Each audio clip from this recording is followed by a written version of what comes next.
안녕하세요. 성경 쉽게 읽어주는 라니입니다.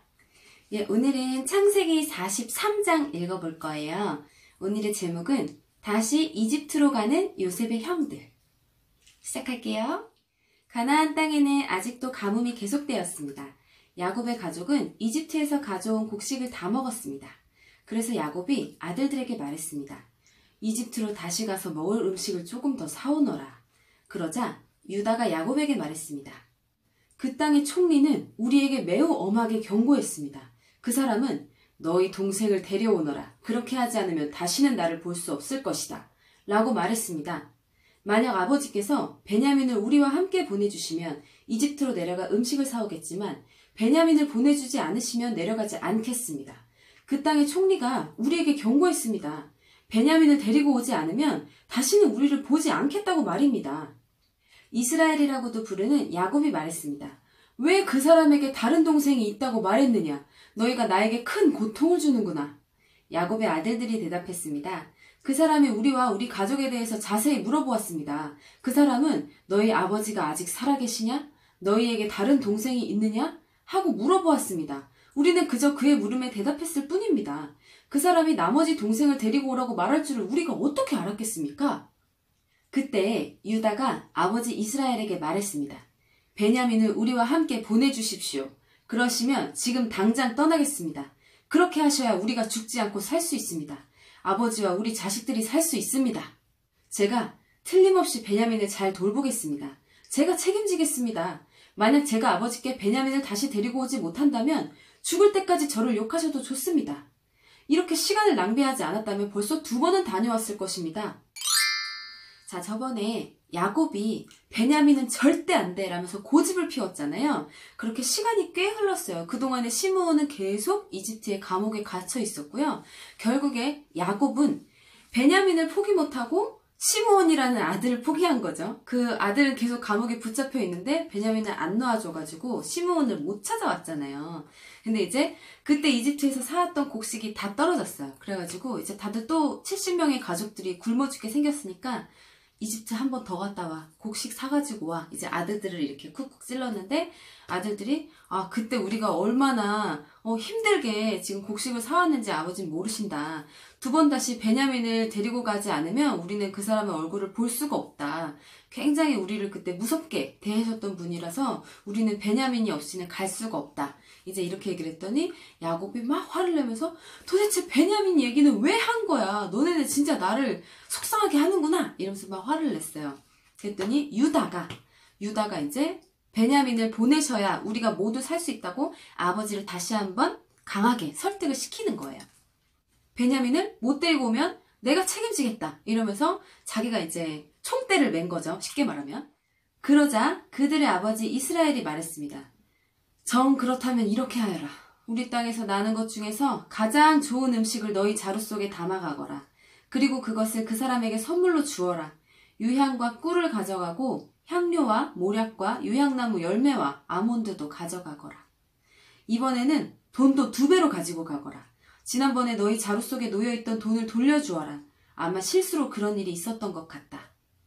그리고 베냐민을 데리고 가거라. 자, 이제 길을 떠나 그 사람에게로 가거라. 전능하신 하나님께서 그 사람 앞에서 너희에게 자비를 베푸셔서 그 사람이 시므온과 베냐민을 돌려보내 주기를 빈다. 내 아이들을 잃어도 어쩔 수 없다. 자, 이제 야곱이 모든 식구들의 생사가 걸려있는 결정적인 순간에 베냐민을 내려놓게 됩니다.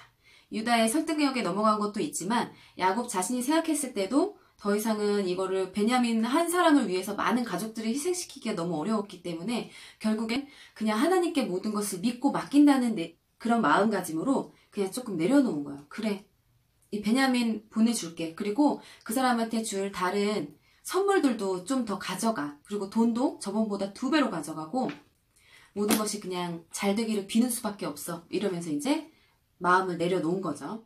그리하여 야곱의 아들들은 선물과 2배의 돈과 베냐민을 데리고 서둘러 이집트로 내려가 요셉 앞에 섰습니다.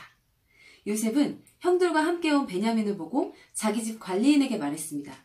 저 사람들을 집으로 데리고 가거라. 짐승을 잡아서 음식을 준비하여라. 오늘 점심을 나와 함께 먹을 수 있게 하여라. 관리인은 요셉이 말한 대로 요셉의 형들을 요셉의 집으로 데리고 갔습니다. 요셉의 형들은 요셉의 집으로 가게 되어 두려웠습니다. 그들은 이렇게 생각했습니다. 처음 이곳에 왔을 때 우리 자루 속에 들어있던 돈 때문에 이리로 끌려왔나 보다. 저 사람은 우리를 쳐서 우리를 노예로 만들고 우리 나귀를 빼앗으려 하는구나. 그러니까 처음에 이 형들이 이집트에 가서 요셉을 처음 만났을 때 요셉이 너희들 정탐꾼이지 하면서 굉장히 엄하게 이렇게 막 감옥에 가두고 막 무섭게 했었잖아요. 그랬는데 결국에는 감옥에서 풀려나고 곡식을 사서 집으로 돌아갔는데 곡식자루에 본인들이 들고 갔던 돈이 고스란히 들어있었단 말이죠. 근데 이 형제들은 우리가 그런 건 아닌데 어쨌든 그 일로 인해서 자기네들이 약간 도둑으로 오해를 받았다고 생각을 한 거예요. 그래서 요셉의 집으로 간다고 하니까 이제 무서운 거죠. 저번에 그런 일이 있어가지고 우리가 지금 도둑으로 의심받고 있는 것 같다. 이러면서 이제 좀 불안에 떨고 있는 모습이에요. 그래서 요셉의 형들은 요셉의 관리인에게 가서 그 집 문에서 말했습니다. 집 앞에 이제 도착을 했는데 집에 들어가기 전에 그 관리인에게 얘기를 한 거예요. 나의 주여, 우리는 전에 이곳에 음식을 사러 온 적이 있습니다. 음식을 사가지고 집으로 돌아가다가 하룻밤을 묵은 곳에서 자루를 풀어오니 돈이 자루 속에 그대로 들어있었습니다. 우리는 그 돈을 돌려드리려고 이렇게 그대로 가지고 왔습니다. 그리고 음식을 살 돈도 따로 가지고 왔습니다. 우리 자루 속에 돈을 넣은 사람이 누구인지 우리는 모르겠습니다. 그러자 관리인이 대답했습니다. 괜찮습니다. 두려워하지 마십시오. 당신들 아버지의 하나님이 되시며 당신들의 하나님이 되시는 분께서 그 돈을 자루 속에 넣어주셨을 것입니다. 나는 당신들이 지난번에 낸 곡식값을 받았습니다. 그리고 나서 관리인은 그들에게 시므온을 데려다 주었습니다. 그러니까 이 잔뜩 쫄아있는 요셉의 형제들에게 이 관리인이 괜찮아. 그때 그 돈 나는 다 받았어. 너네들이 도둑질한 거 아닌 거 나도 알아. 이러면서 이제 이렇게 격려를 해주면서 감옥에 갇혀있던 시므온까지 이제 이렇게 데리고 나왔어요. 그 형제들이 다시 다 모였어요. 베냐민까지 이제 온 형제들이 다 온 거예요. 관리인은 요셉의 형들을 요셉의 집으로 데리고 갔습니다. 관리인이 그들에게 물을 주자 그들은 발을 씻었습니다. 관리인은 그들의 나귀들에게 먹을 것을 주었습니다. 그들은 그곳에서 요셉과 함께 점심을 먹는다는 이야기를 듣고 정오가 되어 요셉이 오면 주려고 선물을 챙겨 놓았습니다. 요셉이 집으로 오자 요셉의 형들은 준비해온 선물을 요셉에게 주었습니다. 그리고 나서 그들은 땅에 엎드려 절했습니다. 요셉은 그들에게 잘 있었느냐고 묻고 또 당신들이 말했던 늙으신 아버지는 안녕하시오? 그분이 아직도 살아계시오? 하고 물어보았습니다. 요셉의 형들이 대답했습니다. 당신의 종인 우리 아버지는 안녕하십니다. 그분은 아직 살아계십니다. 대답을 마친 후에 그들은 요셉 앞에서 머리를 숙여 다시 절했습니다.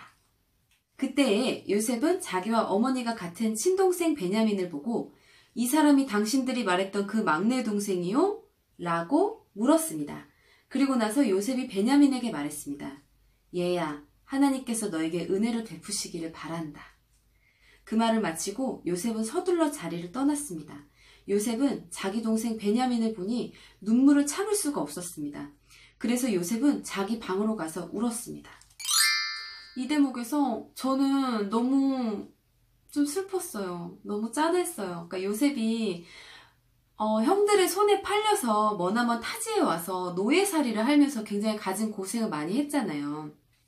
그런데 요셉에게는 형들을 원망하는 마음보다는 남아있는 동생 베냐민과 그리고 자신을 많이 사랑해 주었던 아버지의 안부가 굉장히 많이 궁금했을 거란 말이죠.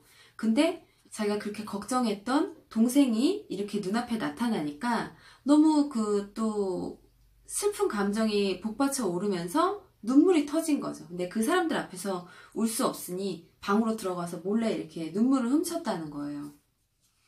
요셉은 울음을 그친 후에 얼굴을 씻고 밖으로 나왔습니다. 요셉은 자기 마음을 달래면서 음식을 내와라 하고 말했습니다. 그러자 사람들이 요셉의 상을 따로 차리고 요셉의 형들의 상도 따로 차렸습니다. 그리고 요셉과 함께 음식을 먹는 이집트 사람들의 상도 따로 차렸습니다. 이집트 사람들은 히브리 사람을 싫어해서 그들과 함께 밥을 먹는 법이 없었기 때문입니다. 요셉의 형들은 요셉 앞에 앉았는데 맏형부터 막내 동생까지 자리가 나이 순서대로 정해져 있었습니다. 그들은 놀라서 서로 얼굴을 쳐다보았습니다. 깜짝 놀란 거죠. 왜냐면 그 형제들의 자리가 나이 순서대로 착착착착 차려져 있었다는 거예요.